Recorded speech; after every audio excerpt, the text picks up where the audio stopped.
what if the empirical formula doesn't actually represent the molecule? What if that simplest whole number ratio of atoms is replicated? What if there's more than one of those units in the molecule? Well, then we'd need to find what the molecular formula was. And this is how we might do it. This has an additional complication in this question. In the last question, when we looked to find the empirical formula, we worked with sample masses, the mass of this chemical and the mass of that chemical.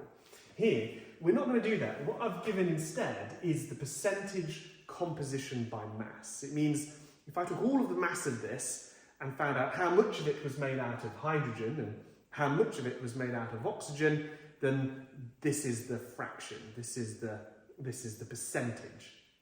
Now, of course, because we're talking about ratios here, if I made a cake twice as big, I just have twice as much of both of these ingredients. It actually doesn't matter, so long as the ratio of one stays true to the other, it doesn't actually matter what the numbers are. And so therefore I can use percentage composition in the place of the mass of the sample.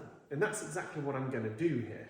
So, if I called, and I'm going to give it the symbol M percentage to represent, rather than the mass of the sample, but the percentage composition by mass of that chemical in this reaction, I need to find out the number of moles.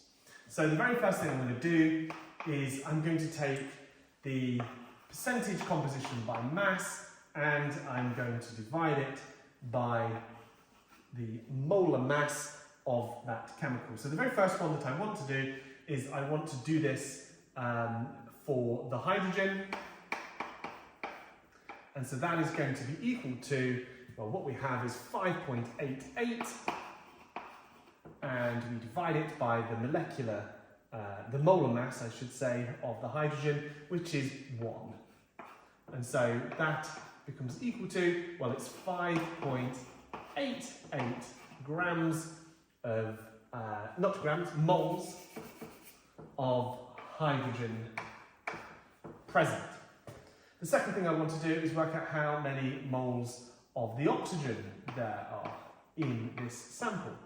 So here we found that 94.12% of it was oxygen. And now, of course, oxygen has the molar mass of 16, which would be 0.0. And so we're going to do this on the calculator. So 94.12 divided by 16 means we've got 5.88 moles of that as well. Isn't that interesting? And so what you can see is the ratio, let's go to the right colour, of the number of moles of hydrogen to the number of moles of oxygen is, well, it's 5.88 to 5.88. Now I can see that they're the same number, so this is going to be a ratio of 1 to 1. I could go through the process of dividing each of these by the smallest number present, which would be 5.88 divided by 5.88, which is equal to 1, which is what we just said. So it's a 1 to 1 ratio. But here is the problem. I've got hydrogen and oxygen. This is the empirical formula. But this is not the molecular formula for this substance. And how do I know that? Is because if I worked out the molar mass of the empirical formula, H and O, it would be equal to, well, H is 1.0 plus 16.0, it would equal 17.0 grams. That does not equal 34. And so therefore, the empirical formula is not the molecular formula. And I need to process this one step further. And how I'm going to do it is as follows.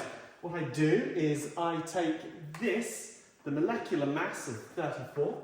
So the molecular mass of the chemical, X, and I'm going to divide it by the molar mass of our empirical formula, HO, and this is going to tell me how many of those fit into there.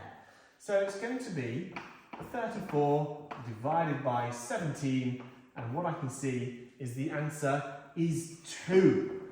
There are 2 of these in every one of those. So this unit, the empirical formula, has to be doubled. It means there are 2 hydrogens and 2 oxygens. There are 2 of both. And so therefore, I can conclude that my molecular formula is that it's hydrogen peroxide. These questions only work if we have within the molecular formula repeating whole number empirical formula. And there are very few chemicals where this actually happens that we would talk about. Hydrogen peroxide is a good example. The other one is glucose. And so it's bound to be one of these 2 examples. It's more complicated, but we still need to know how to do it.